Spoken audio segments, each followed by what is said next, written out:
Hi, it's Angela here. Hello. I hope you're really well at this time of year, this winter time, as we move into the space between the years, really. And that's what I'm here to talk to you about and to invite you to a process that really uses this time of year and allows us to sink into winter and the space that exists here. Um, so as we're sort of moving through the festive period and toward the end of the calendar year, it's natural for us to start to think about 2021 and what it might bring, and that's amazing. I love it. I'm here for that. But what I also know to be true is that if we don't really use the magic of autumn and winter, then it's really hard for us to have the growth that we want in the summer that's to come, in the spring and summer that follow. So I've created really quite a quick process. It's a meditation, so it's a mindfulness practice, and then it's a guided visualization that allows you to connect to 2020 and really harvest and retain all that's good, all that you want to keep, and also to release anything that you don't need from the year. So it's in here as an audio file, so I just wanted to do a little video to say hello and welcome you, invite you to the practice.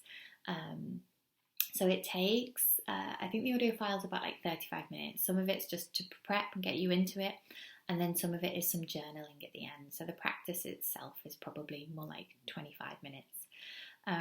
But the invitation is for you to carve out maybe an hour of time, so you create some space for yourself, some space to reflect, to engage with what 2020 has been for you. It's been, certainly an unprecedented year in our lifetimes for everything that's happened. But what has it actually meant for you? Not the hype, not the stories that everybody else is telling, but for you, your life. What has 2020 been about? So for you to engage with that, to be guided through a process, and to relax. It's still a mindfulness process, so it can still give you that lovely, calming, relaxing experience. And then to create some space. And this is the bit that's really crucial, is if we're going to use the natural cycle of life, right? If we want the growth in summer, then we have to let autumn and winter do their job. So if we're going to engage with that cycle of life in its natural form, which is to say, rather than the push, push, push model, where we just are always in productivity and we're always in go and we're always busy and we're at risk of burnout, which is likely a model that you know, where it's highly pressured and there's not much give. Well, we can engage in that. I kind of call that the struggle model, which is the one that we've cultivated so well in our society. So we can use that, or we can use this more natural approach. It's very simple. It is the seasons. It is planting a seed, nurturing that seed and allowing it to grow. And then as it grows, celebrating it and harvesting the fruits, but then also learning from the harvest, learning from what works and what doesn't. And it's this reflection piece that's crucial to the energy of autumn. And that's sometimes what can get missed out. So I weave some of that into the practice, and then some releasing, just some letting go, so that the thing can be done and that we can have some space. And space is the energy of winter. In winter, as we know, it's cold, it's dark, there's not much happening, and we can be really down on that. But I believe we can also choose to luxuriate in it, to really enjoy what winter offers. Enjoy the hibernation and the slowness and the stillness, because this space that is created is a very fertile space. This is where we can plant our seeds. This is where we can really dream up the most aligned head, heart and gut visions for what we want for our life.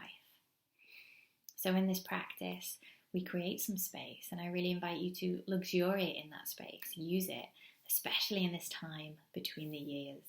So there is no rush to start to create your plans, certainly no rush for New Year's resolutions on the 1st. I don't think they really serve us. I don't think anyone does. For me, there's a period of about 5 weeks, so from kind of winter solstice, which is the 21st of December, through to late January, that is that space, deepest winter, the space between the years, where really there's no rush to be creating or certainly producing at that point.